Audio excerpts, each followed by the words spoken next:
It is a clear saying in Middle East that peace cannot be prevailed without solving Israel-Palestine issue. So there is a dire need of two-state solution. Ahmad ज़ैवील, दुनिया के मशहूर geopolitical thinker, का यह मानना है कि India, Israel और फिलिस्तीन का इशू जब तक कि सॉल्व नहीं होगा तो मिडिल ईस्ट की लड़ाई, जो कि ओटोमन अंपायर के पहले से चलती चली आ रही है, वो कभी खत्म नहीं होगी। नमस्कार दोस्तों, मैं सात्विक त्रिपाठी आप सबके सामने इजराइल पैलेस्तीन का जो युद्ध अभी चल रहा है, हमास और हिजबुल्लाह ने जो अटैक कर रखा है, उसके बारे में न्यूज लेके आया हूं। साथ ही साथ इस जो युद्ध चल रहा है उसका क्या कारण रहा है और क्या कारण ऐसे हो सकते हैं, कौन से ऐसे पहलू हो सकते हैं जिससे इस युद्ध की समाप्ति तक पहुंचा जा सकता है ताकि पीस प्रिवेल हो सके। क्या ये बात समझ में आई कि नहीं बात समझ में आई? हम इंडिया के डायलॉग डिप्लोमेसी के बारे में भी बात करेंगे, जो इंडिया के 3Ps हैं, 3Ds हैं, उनके बारे में भी बात करेंगे। ठीक है, तो सबसे पहली चीज, ये स्टोरी 1914 के अराउंड शुरू होती है, जब ब्रिटेन ने इजराइल से एक प्रॉमिस किया। स्पेशली इजराइल तो तब था नहीं, 1948 में बना। जो यहूदी रहते थे, यानी कि जो ज्यूज हैं, जो इस समय इजराइल की जो मेन पॉपुलेशन है, उनसे वादा किया कि आपको हम पैलेस्टीन में एक जगह दे देंगे जिसका नाम इजराइल रखा जाएगा, वहां पे आप लोग जाके रह सकते हो। तो ऐसा क्यों? पैलेस्टीन, इजराइल, ब्रिटिशर्स का क्या लगता था? ब्रिटिशर्स जैसे इंडिया को अपनी कॉलोनी बनाए हुए थे, वैसे पैलेस्टीन को भी 1922 तक की अपनी कॉलोनी बनाए हुए थे। तो उन्होंने बोला कि ये मेरी कॉलोनी है, मेरा औपनिवेशिक जरिया है, आप यहाँ पे आगे जा सकते हो, वहां पे आप रह सकते हो। इसीलिए टू स्टेट सॉल्यूशन तब मगर हुआ क्या, अब जब दो लोग मिलेंगे, अलग अलग रिलीजन के लोग मिलेंगे, तो सीधी सी बात है कॉन्फ्लिक्ट होगी। 1948 में क्या हुआ, जब इजराइल बन गया, वहीं पैलेस्तीन वाले एरिया में जब ये इजराइल बन गया, तो दोनों में लड़ाई होना शुरू हुई। जो भी जितनी भी अरब कंट्रीज थी, अरब कंट्रीज में अगर दिखाऊं तो अरब कंट्रीज हमारी ये हैं, ये सारी की सारी हमारी अरब कंट्रीज हैं। यहां से उठा के लीबिया, इजिप्ट, अल्जीरिया, हमारा जो मिडिल ईस्ट वाला area, Yemen, Oman, Qatar, UAE, Saudi Arabia, Iraq, Syria, Lebanon, है ना, ये सारे के सारे अरब नेशंस हैं। इन अरब नेशंस ने 1948 में जैसे ही इजराइल बना, इसके ऊपर अटैक कर दिया। जब अटैक किया तो हुआ क्या, फॉर्चुनेटली बोल लो या अनफॉर्चुनेटली बोल लो, मगर इजराइल यानी वॉर जीत गया। जब वॉर जीत गया तो उसने कई सारे जो एरियाज थे, कई सारे जो इसमें एरियाज थे, उसने क्या कर लिए, अपने अंडर में ले लिए।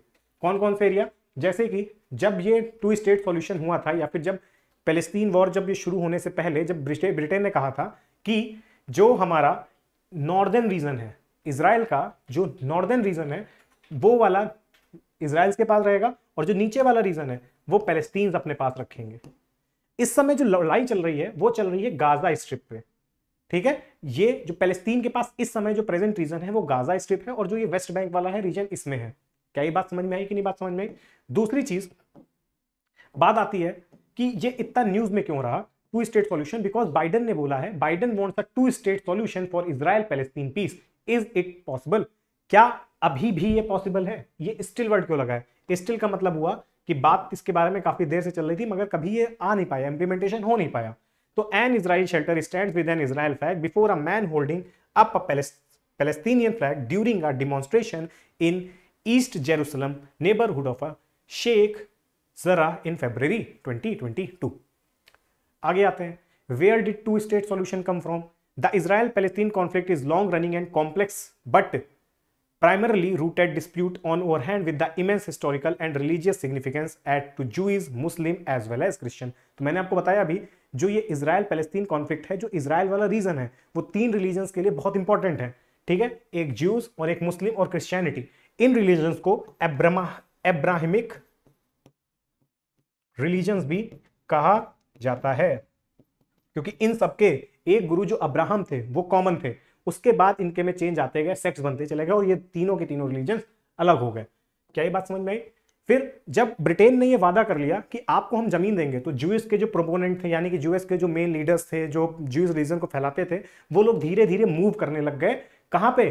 ओटोमन पैलेस्टीन अंपायर, क्योंकि 1914 से लेकर 1919 के बीच में ओटोमन अंपायर था। ओटोमन अंपायर को हटा के ब्रिटिश ने वहां कब्जा कर लिया, और ज्यूस से बोला कि आप लोग वहां पे जाके रह सकते हो। ठीक है, which was predominantly Arab to late 9th century. 9th century से वहां पे ओटोमन अंपायर था। ओटोमन अंपायर किसके लिए था? इस्लामिज्म को, फेथ को फॉलो करते थे। Seeking safety for European and antisemitism in their and antecedent homeland, many more followed suit for the Holocaust. तो ओवरऑल अरब नेशंस ने इसके खिलाफ क्या करी, लड़ाई करना शुरू करी। फिर हुआ क्या, अब ये ट्विस्ट थ्योरी है क्या जो बाइडेन ने कहा है। पहली बात, ये थ्योरी ऐसा कहती है कि ये 1937 में पील कमीशन, पेपर में पूछा जा सकता है कि पील कमीशन किससे रिलेटेड है, तो क्योंकि अभी न्यूज में रहा इजराइल हमास वॉर, पील कमीशन ये प्रस्ताव करता था कि हमारे पास 2 स्टेट सॉल्यूशन होने चाहिए। इसमें यह कहा गया जो नेगेव, रेगिस्तान, वेस्ट एंड गाजा पट्टी को अरब लोगों को देने का प्रस्ताव किया गया। अरब लोगों का मतलब है पैलेस्टीनियंस को देने का, जो इस्लाम फेथ को फॉलो करते हैं। तो कौन सा, नेगेव रीजन, यानी कि ये साउथ वाला रीजन नीचे का, ठीक है। साथ ही साथ जो गाजा पट्टी है उसको तो देना ही देना है, जहां पे इस वक्त लड़ाई चल रही है हमास वाली। और जो ये वेस्ट बैंक वाला रीजन है, इसको भी किसको देने की बात करी गई कि पैलेस्टीनियन को दे दो, जबकि गलीली में ज्यादातर समुद्री तट और फिलिस्तीन की उपजाऊ भूमि यहूदियों के काम आई। तो ये जो ऊपर वाला रीजन है सारा का सारा इजराइल के पास आया। बट अब जब रिसेंट का मैप देखोगे तो केवल जो बचे हुए रीजन है, बहुत छोटे छोटे रीजन ही पैलेस्तीन के पास रह गए हैं। अदरवाइज जो अभी 6 डेज वॉर हुई थी 1967 में, वो भी इजराइल जीता, तो इजराइल ने बहुत सारा कब्जा वहां पे कर लिया। फिर क्या बोला गया, यरूशलेम, जो मगर यरूशलेम है, यरूशलेम एक ऐसा शहर है जो कि तीनों रिलीजन के लिए बहुत ही इंपॉर्टेंट है। तो यूनाइटेड नेशन ने बोला कि हम इसको एक मैंडेटेड इनक्लेव बना देते हैं, कि यहां पे जो ड्यूटी करेंगे वो यूएन के अंडर रहेगी, यूएन इसकी देखभाल करेगा, और ताकि तीनों रिलीजन के बीच में हार्मनी बनी रहे, ठीक है। तो Peel commission was a British royal commission, जिसने क्या बोला, 2 स्टेट सॉल्यूशन की बात करी 1937 के अंदर, ठीक है। फिर अरब नेशंस को मैंने दिखाया, partition plans were rejected by the Arab community in the part to concern about how much land and access to the resources it would get, but plan was embraced by the Jewish community. देखो, जिसके पास रहने को नहीं है उसको एक छत ही मिल जाए, उसके लिए बहुत इंपॉर्टेंट है। तो ज्यूज के पास उस समय उसने होलोकॉस्ट झेला था, जो जर्मनी के जो एडॉल्फ हिटलर था उसने भी सबसे ज्यादा जो किसी को परेशान किया था, किसी एक पर्टिकुलर रेस को खराब परेशान किया था, तो वो ज्यूज था। तो ज्यूज को तो रहने की छत मिल रही थी, तो उनको जितना भी मिल रहा था, भले नेगेव रीजन के ऊपर का, वेस्ट बैंक और जो हमारा वेस्ट बैंक है, जो गाजा पट्टी, उनको छोड़ के जितना रीजन मिल रहा था, इजराइल उससे खुश थे, ज्यूज उससे खुश थे। बट जो अरब नेशंस थे, जो मैंने आपको दिखाया अफ्रीका का जो नॉर्दर्न एरिया वाला है और जो मिडिल ईस्ट है, ये सब के सब अरब नेशंस कहलाते हैं, ये सब इससे बहुत ज्यादा नाखुश थे।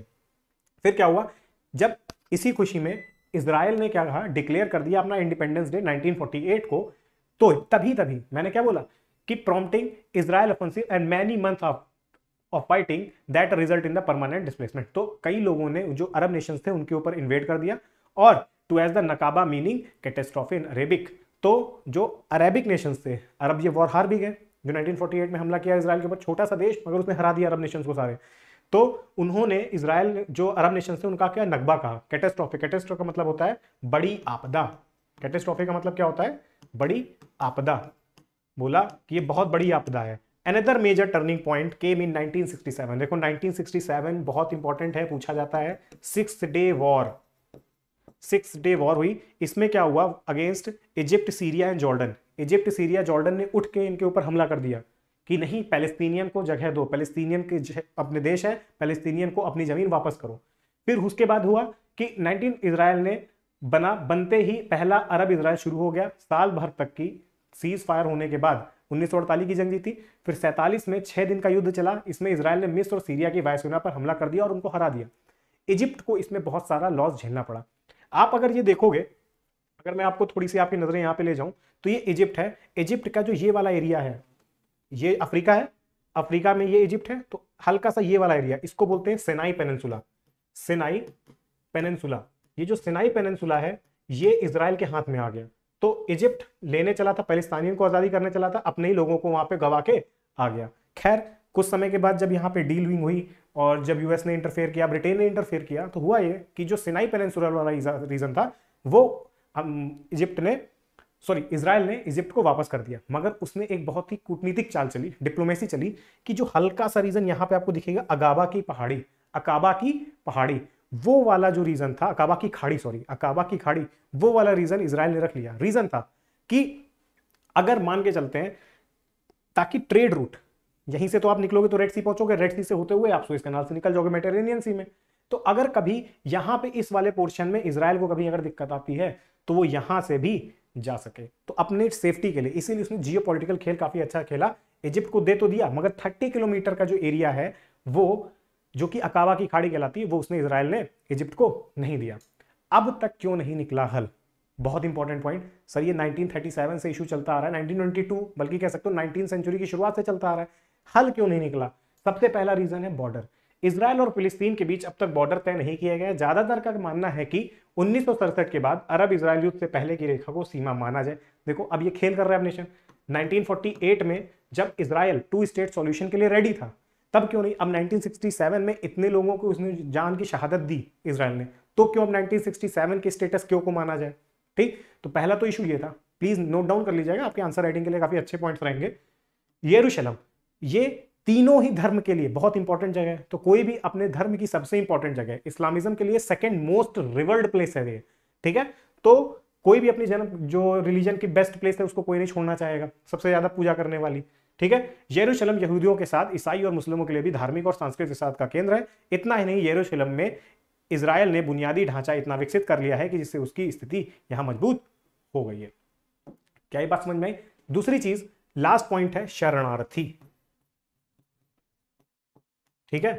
यहां पे बहुत ज्यादा शरणार्थी भी पैदा हो गए। इजराइल के इतने सारे शरणार्थी यहां पे हैं, इस एरिया में रहते हैं कि यहां से इनको वैकेट कराना भी बहुत ही टफ टास्क है। और साथ ही साथ ऊपर के 2 पॉइंट आपके लिए ज्यादा इंपॉर्टेंट हैं, बॉर्डर और यरूशलेम वाला। शरणार्थी भी हैं, तो इतने सारे लोगों को वहां से वैकेट करके हस्तांतरण करना, इधर से उधर करना, ये भी बहुत ही टफ काम है। तो यही 3 कारण है जो 2 स्टेट सॉल्यूशन नहीं निकल पा रहे, जिसमें पहला पॉइंट सबसे ज्यादा इंपॉर्टेंट है और दूसरा वाला भी। ओके, तो कैसा रहा आपको ये डिस्कशन, कैसा लगा? 2 स्टेट सॉल्यूशन के बारे में आपने जाना होगा, पील कमीशन के द्वारा आया था, ठीक है। अगर ऐसे ही इंटरेस्टिंग वीडियो आपको चाहिए तो please do let me know in the comment section. जय हिंद।